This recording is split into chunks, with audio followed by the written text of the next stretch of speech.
Good morning. So we're going to talk about artificial intelligence in relation to the next generation and in relation to what we're dealing with right now. I'd like to quote from some of the earlier speakers. Reverend Whitney, for example, just had you repeat a quote, and the quote was, "Absolute power corrupts absolutely." The only way that absolute power will corrupt in America can be done, or will most likely be done, through artificial intelligence. I think we are all aware of that. It is a way to control the masses. And so, where do they begin to massage the mindset for this control? A lot of it happens in our elementary schools. And that's what I want to talk about today. I want to make that connection between artificial intelligence and how big tech has gotten its tentacles into our school districts, and what implications there are for that. So I'd like to start by prefacing this talk and make an analogy, if you will, between 9/11, right? We know what came out of 9/11. The government was able to tap into our privacy through the Patriot Act. Patriot Act was born out of 9/11, and I think something similar has happened in our schools post-COVID, the pandemic that we just endured. After the pandemic, I don't know how many people are aware, because many of you homeschool, which is great, but so many entities now have their tentacles deeply embedded in our school districts, such as there was a grant that came out of the federal government with regard to creating all these jobs for psychiatrists and school psychologists, because the poor kids need it after COVID-19 and the pandemic. But who really wants their children to be counseled now by government psychiatrists? You know, on my LinkedIn page, there was someone who wrote, they were very excited that 900 school psychologists have just been hired in the state of California. This is a couple months ago, in reaction to post-COVID-19 and all the trauma that children went through. And yes, it was traumatic for a lot of us. It was traumatic for our children, but you know, we don't need government stepping in and now massaging the mindsets of our children in God knows what direction. And so I say that to just give us a preface to what I'm about to talk about. So I'll start by providing just I'll just jump right into it. We won't do that. But I'll start by providing a little bit of a timeline with regard to robots, which is slated to be the next paradigm shift. You know, the first big paradigm shift came in the form of computers that we allowed into our homes. And I don't believe we really had time to think about the implications of what that would mean for our families, for our privacy. A lot of families brought computers into their homes, and while their children were safe at home, we allowed the world to have access to our children, unwittingly, right? But isn't that also how communism starts? It begins unwittingly, but people go willingly. And that's what we did, I think, en masse. We welcomed this new technology, and we really didn't think about what the implications would be. But how did it start? So in terms of the first robot, the first character of a robot appeared in a book called The Wonderful Wizard of Oz. And I think many of you know that movie. The book later became a movie. And the Tin Man was the first robot that was presented to the world in this book, which was initially called The Wonderful Wizard of Oz. In 1950, the British scientist Turing, I think many of us have heard his story, he is credited with writing the first paper that was used as a roadmap to perfecting AI. The paper was titled Computing Machinery and Intelligence. And then in the 1950s, the capability of AI was limited, but there was so much excitement around the creation of, computers and artificial intelligence. But at the time, the average computer would cost about $200,000 per month to lease. and only the wealthiest universities and technology companies could lease those computers. Between the 1950s and the 1970s, this was a time frame for major expansion of computers. 1980s to 1990s, computers were able to store even more memory, and the sales for computers were on the rise. Some of you remember, I think Julie, in her talk yesterday, mentioned the online dial-up, right? You dial up and you disconnect, and you dial up again and you disconnect. So in the 80s, they were trying to perfect the internet, and we had the first dial-up internet. 1997, this particular incident really changed the game in terms of people who were willing to bring computers into their home. It was a chess match between Garry Kasparov, and he played against IBM's chess program called Deep Blue, and he lost. And so for the naysayers and the people who were just thinking of, how am I going to invest my money? Am I going to invest my money wisely if I get a computer? Well, this game changed that. And it was after he lost to the computer program that people start to purchase computers and have them into their homes, because they felt like, my children could benefit from it, I could benefit from it work-wise, et cetera. And then in the 2000s, the rest is history. We know what happens, right? We embraced computers, and they became an intricate part of our lives. Okay, so how does Webster currently define artificial intelligence? Software designed to imitate aspects of intelligent human behavior. Now, there's one word there that gives me pause, and that's behavior. We are supposed to, I believe, the mindsets are being massaged so that we embrace AI in a very friendly way, and especially robots, which we know will be coming off the assembly line very soon. It's not something that's in the future, it's now, okay? But how we think about, the use of this particular type of AI, and how we welcome it into our homes, I think that's going to determine whether or not it is used effectively or to our detriment. But behavior gave me pause. What has behavior? The things that are living have behavior.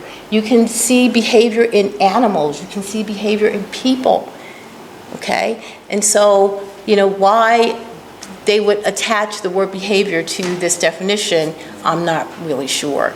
Well, you can only guess. And then the other definition, of course, is something such as a robot that operates by means of AI. So there's a company called NVIDIA. It's producing robots as we speak. It's in the works, it's in the midst. And they're calling them humanoids. They're not calling them robots, which is what they really are. They're being called humanoids. And I have to refer to Reverend Kraft's talk yesterday, I believe it was yesterday or the day before, when he talked about God created man, okay? And now we have man wanting to create something that God created, wanting to create something similar to what God has created, and want us to embrace it as such. So I just say, caution as we move forward. How is AI being marketed? AI is marketed as technological tools that advance society, and it has advanced our society in so many great ways, right? Especially in the healthcare industry, in education, in terms of doing research. It's wonderful. However, we never hear from mass media about the downsides of technology, because the tech giants run the world, okay? Tech giants, big pharma, they're only going to tell you the upsides. And if they tell you any downsides, it's going to be to violin music, right? And people skipping through a field of lilies, right? You watch the pharmaceutical commercials, they tell you all the upside. When they talk about the downside, the music starts to play. Okay, it's advertised as harmless and a seamless extension of man's ability to think. But what is it doing to us on a daily basis? When your phone literally will fill in a sentence for you. What does that do? to us? Do we stop to think about our own thinking and our own actions when we're interfacing with technology? And what does it do to young children who cannot yet spell? When spell check corrects something, and let's say, for example, the word is there, and you want to use T-H-E-R-E. If a child cannot yet really spell, hasn't mastered spelling, how do they know if they're using the correct grammar, right? Is it T-H-E-R-E or is it T-H-E-I-R? They'll choose T-H-E-I-R and say, oh, sounds good. So what is it doing to our own thinking and our own ability to think critically? AI is solely marketed as having to do with technology, but in my most recent book, I use AI in a different way. How about authentic intelligence? Why are we not focusing on authentic intelligence? I just see our government and big corporations looking at us as human capital as being obsolete. There's not much excitement. We all know that we have failing school districts all across America, and failing school districts are no longer just for the poor, by the way. Okay. Our educational systems now have curriculums in LGBTQIA, wherein our children are struggling across the country. It doesn't matter your income. U.S. children are struggling across the country to read and compute simple mathematics, right? There's no excitement for them. There's a lot of excitement for AI. So I wonder, if our government perceives us now as already being obsolete. There's no investment in people, but there's a lot of investment in AI and a lot of excitement and buildup about the potentials of AI. What about the potentials of the human capital that is us?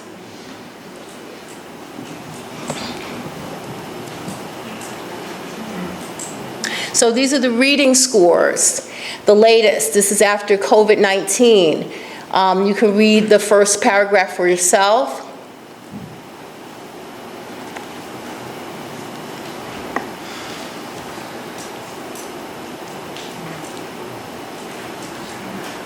Fourth grade mathematics, 64% of students across America scored below proficient. Yeah. To me, that's called, that's a pandemic, the dumbing down of America. And Massachusetts is one of our quote-unquote most educated states. And they're asking the school teachers to dumb down their letters to parents. Yeah, so where is the investment in our human capital right now? And I think it's something to think about, because if we don't know where the fight is, we're only shadow boxing. Okay? Okay, reading scores, 8th grade, 62% of students scored below proficient. 4th grade reading, 67, almost 70% of students scored below proficient.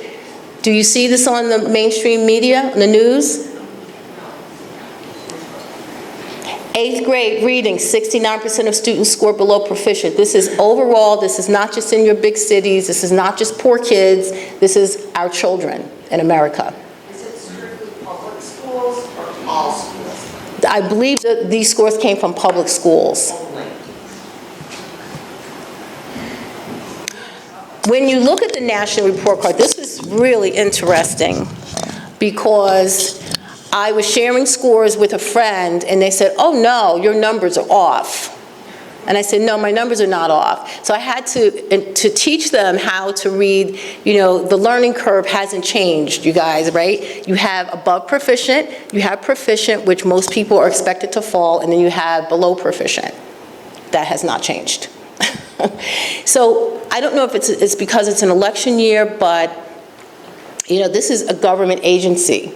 And so how they reported the scores to the parent who's unaware and just wants to quickly go online and check what the scores are nationally, when you look at the chart now, they added this column.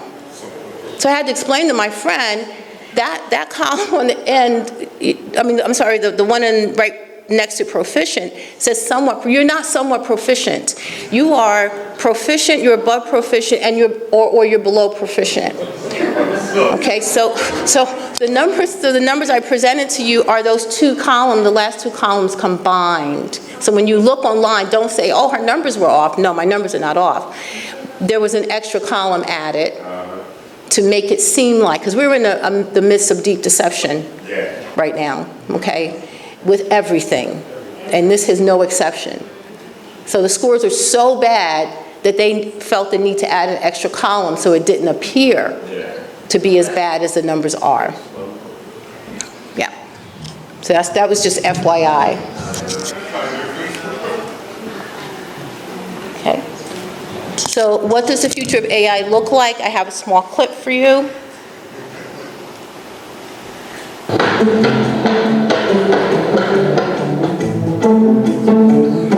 Hey Digit, take the box with the heaviest animal and move it to Tower 4. This is Digit, a robot who sort of looks like a person, hence the name humanoid robot. Technically, these are called bipedal humanoid robots. Using semantic intelligence, it's able to interpret commands from people and then make its own decisions about how to act. So the goal is for him to be able to interpret normal human language, to say, hey, I need you to pick this box up, help me out in this instance. Is that where you see this going? Yeah, and I think it will generally be probably less of a, I need you to do this one thing for me, and more of a, do this for me forever in the corner of the facility. Robots like this one are catching the attention and billions of investment dollars from big tech companies like Amazon, Google, Nvidia, and Microsoft. Elon Musk is betting the future of Tesla on these machines.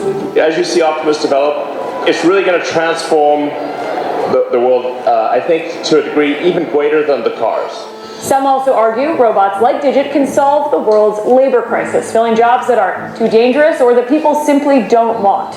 They may even replace an aging workforce as people around the world have fewer kids. Today in manufacturing, we're short about 300,000 people, and it's something very similar in warehousing and logistics. So we're somewhere around 600,000-700,000 jobs we can't fill. The idea of robots isn't exactly new. Here I am, sir. So why all the sudden attention? The big driver, artificial intelligence. These bots have seen quantum leaps in what they're capable of in just the past few years, thanks to AI. Generative AI is really a key unlock overall for what you can get a robot to do, let alone a humanoid robot. Robotics is where AI meets reality. We are really at the cusp of solving one of the grand challenges of humanity that'll change labor forever. There's probably a need in the future once the humanoids get a bit more clever, a bit more perhaps autonomy. But until that point, I think the market will be fairly limited to PR spectacles. It all sounds great, but will we ever trust robots working in our houses, schools, and nursing homes? Will they ever be safe enough? And how lifelike is too lifelike? And how should the US think about global adversaries building similar fleets of humanoids? CNBC explores the rise of these AI-driven humanoids and if they're really a cure-all for our global workforce problems or if this is another tech bubble. Okay, so in our elementary schools, this is where, Bill Gates, for example, the likes of Bill Gates, has been donating a tremendous amount of AI, right? And especially after COVID-19, it was another reason for him to step in and step up and donate more technology because the kids need it. They absolutely need it. Now, we saw the reading and writing scores. They don't need to learn about reading, writing, and mathematics, but they need AI. This is what's being pushed in our school districts. And they need to be excited about losing their not having the job opportunities. Get excited about it. Get excited about losing more of your privacy, because once AI, these robots are in your home and children have embraced them at a very young age, it'll be easy to sell a child a robot or to sell them on the idea of, you know what, your parents are sick, get the robot to do it. Because they're starting right now to massage their mindsets in that direction. Get excited. Don't get excited about reading and mathematics, but get excited about what is to come with AI. And so that's where we are now in our school districts. Okay. need a little assistance. I need a little tech assistance, please. I have it, thank you. All right, so, thank you. So in terms of discernment and AI, these are the things I believe we need to look at. Privacy is one. You know, are we to accept these robots to be just like family? I mean, this is the direction that we're going in. And I think by the time the younger generation, especially those in elementary school or older, become adults, they'll be so comfortable with the idea that they will embrace these robots just like family. But again, going back to discernment and AI, what about slothfulness and what the Bible says about slothfulness? What does the Bible say about, labor and work while the sun is up? It tells us differently. AI has set itself up as a sort of God. When I listen to young people today, they say, I can't live without, and you can fill in the technological blank. I cannot live without my phone. I cannot live without my computer. I can't live without, and you just fill it in. But rarely do we hear young people say, I can't live without Jesus. I can't live without God. Okay, so AI has set itself up as a type of God. And God says there will be no other. Yeah. And so we have to think about slothfulness. The work, and I'm talking to the young people here today, the work that you can do yourselves, do it. Do it. Maintain your brain power. Challenge yourselves. Unless you are an invalid, I think there are times when a robot may be something useful. It could have a place. If you have someone who's an invalid and you have to go out and work, perhaps. But let's be discerning before this time comes, because it's coming. Let's start thinking about the potentials, the downfalls, the upsides. Purpose and design. What is the purpose of a robot? What might be its purpose in your life? I think that's personal for all of us. And then the design of the robot. This is interesting because it makes me think about Amazon and how Amazon came out with that exciting new way to deliver packages, right, to your front door. It's not just an aerial view of your home if the package is being delivered, let's say, to Mert, okay? They're going to get an aerial view if I'm next door to him. They have all what's happening in my home and in my front yard. There are pictures being captured and video being taken of what's happening in my yard as well. I lose privacy. So if my next door neighbor has a robot, okay, that has the capacity to surveil, it's not just going to pick up what's happening in your home or in your yard, it's going to have possibly have the capacity to pick up what's happening in mine. It's not, when they deliver a package, everyone was excited. Wow, I can get a package dropped right to my door the next day. This is exciting. But look at all the privacy that people lose. I may not adhere to it. Maybe I don't want to have my packages dropped. However, if my neighbor's having it done, for sure, my yard is being captured as well. And the activities that are happening in and around my home is being captured. So, something to think about, design and purpose. So, a bad storm. We have low reading scores. We have a saturation of agenda-driven media. They're very purposeful in promoting AI. And then we have an AI overdrive, which we're about to go into. This is the next paradigm shift in AI, will be robots. And so how is all this, especially the AI overdrive and the low reading comprehension? Because when you have low reading scores, that's basically what it means. Spelling, fluency, all that leads to comprehension. And if you're falling down in those components, then your comprehension is going to be low. So we have low reading comprehension in the country, throughout the country, and now we have AI overdrive. What do these two things combined, what does that look like? What is that going to look like for the next generation? You have AI here, it's rising, the scores are going here. You know, again, what's happening to our human capital? Are they saying, hey, relax, you don't have to think? Relax. The AI's got this. Trust AI. Yeah. So, you know, just something to think about as we move forward. And then, this is the good news. We in this room, the children in this room who are being homeschooled, who are being given information that other children are not exposed to, you are the good news. We are all the good news. Okay? We stand firm in our convictions and we use the language we want the next generation to use. And that goes for young people. Okay? You will be sitting where your parents are sitting one day. So you use the language that you want the next generation to use, and you stand firm in your beliefs and your convictions. And that's one of the things that I see, you know, happening throughout the United States. Let's say you work for Amazon, or you work for Yahoo or YouTube. Can you imagine being in one of their trainings and what that must look like? Being in one of their professional development trainings, I'd love to be a fly on the wall to see what kind of crazy is going on in these sessions. For the most part, young people now who are married cannot, in a workplace, call their husband or wife a husband or wife. You have to refer to them as what?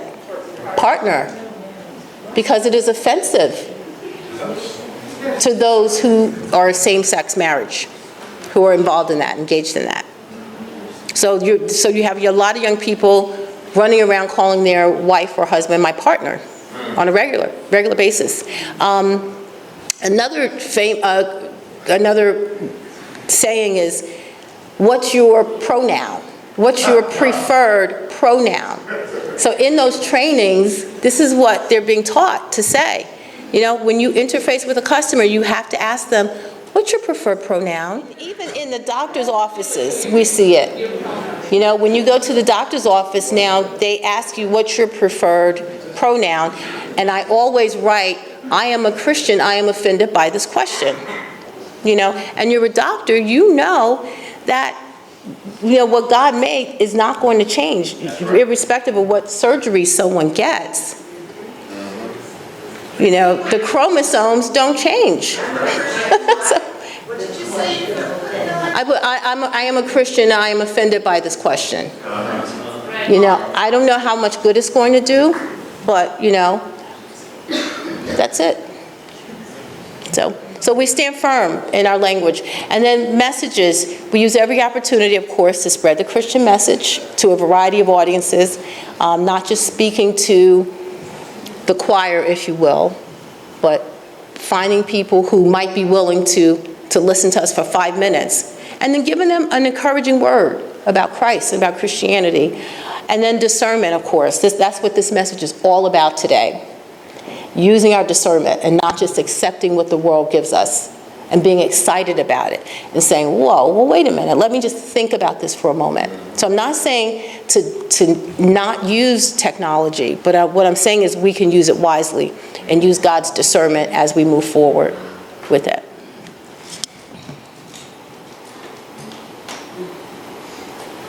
This I put in for another session, but a lot of what's happening in terms of promoting LGBTQIA, or whether it's AI, it's coming from our teacher preparation programs. And again, we're only shadowboxing if we don't understand with the origin. It starts with the preparation of teachers in this country. And one way to take it back, if you're interested, is by rallying around the teachers in your community and creating your own parent organization. The PTA is a school organization, but you're a community member paying taxes. Doesn't matter if you have kids in your school district or not, in that particular school district, you still pay taxes. Do you get money back? Likely not, right? So you can create your own parent organization that embraces teachers and welcomes them into the neighborhood. Hey, we're having a tea. Welcome to the neighborhood. Yes. Get involved in your local school board. Find out what they're talking about, because trust me, the stuff that goes on there is public, you should know.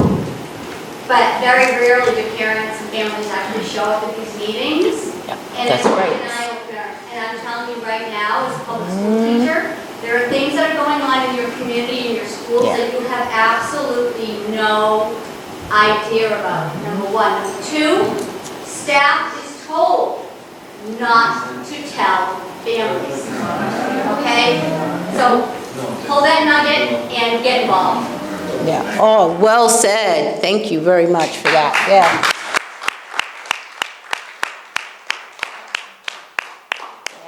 I mean, instead of having a book club, get a group of people together and go to a board meeting, and guess what? There's so few people who show up, am I right?